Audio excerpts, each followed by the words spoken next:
আত্মীয়তার সম্পর্ক ধরে রাখা, অটুট রাখা একটা ঈমানের আলামত।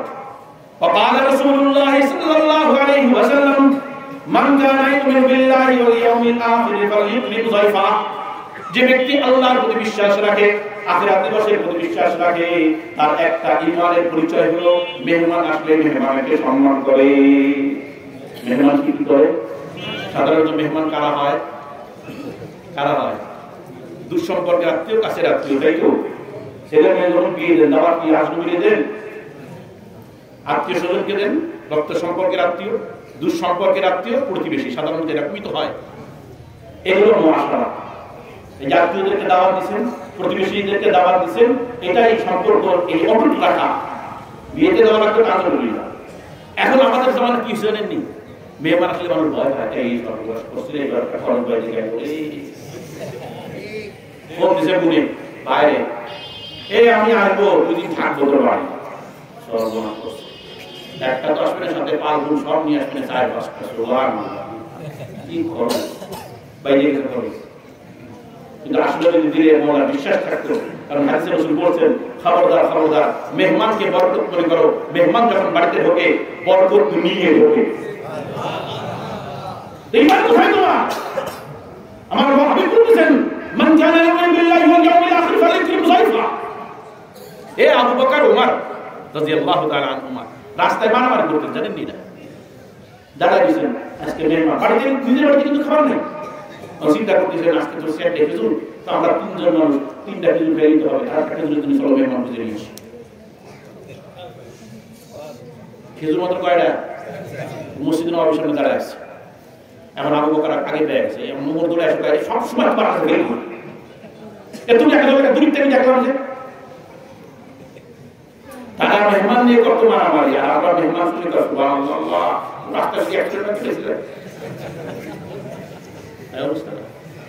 এটাও মুআশারার অন্তর্ভুক্ত, সামাজিক আচরণের অন্তর্ভুক্ত। সমাজ আমাদেরকে এই যে সামাজিকভাবে আমরা চলি, এটাই কোরআন আমাদেরকে শিক্ষা দিচ্ছে, আর আমাদেরকে শিক্ষা দিচ্ছে। আমান কানা ইউমিনু বিল্লাহি ওয়াল ইয়াউমিল আখির ফালিয়াসিল রাহিমা।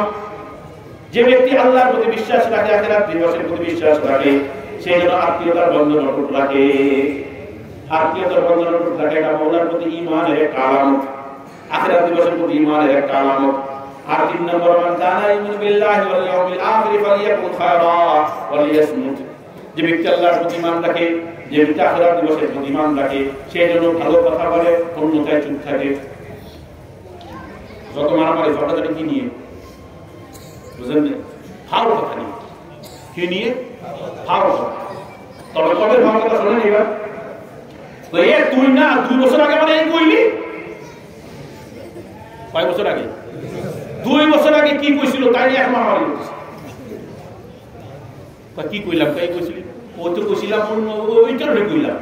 তা তো কইলি কেন? এইবার শুরু হয় মারামারি।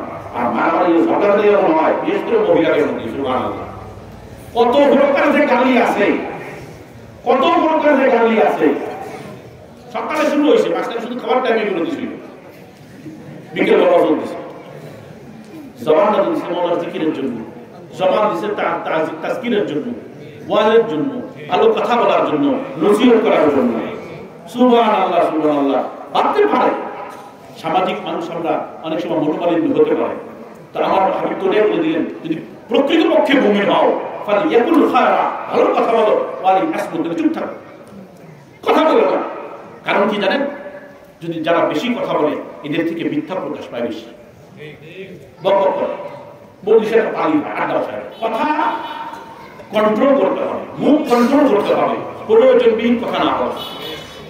যদি মনে হয় না আমার জবান অত সম্ভব না কন্ট্রোল করা, তাহলে একটা কাজ করো, জিকির চালাও, জিকির চালাও, জিকির চালাও। কারণ যত বেশি জিকির করবা, দিন তত বেশি সাফ হবে, দিন যত বেশি সাফ হবে, আর সে আল্লাহর সাথে সম্পর্ক বেশি হবে।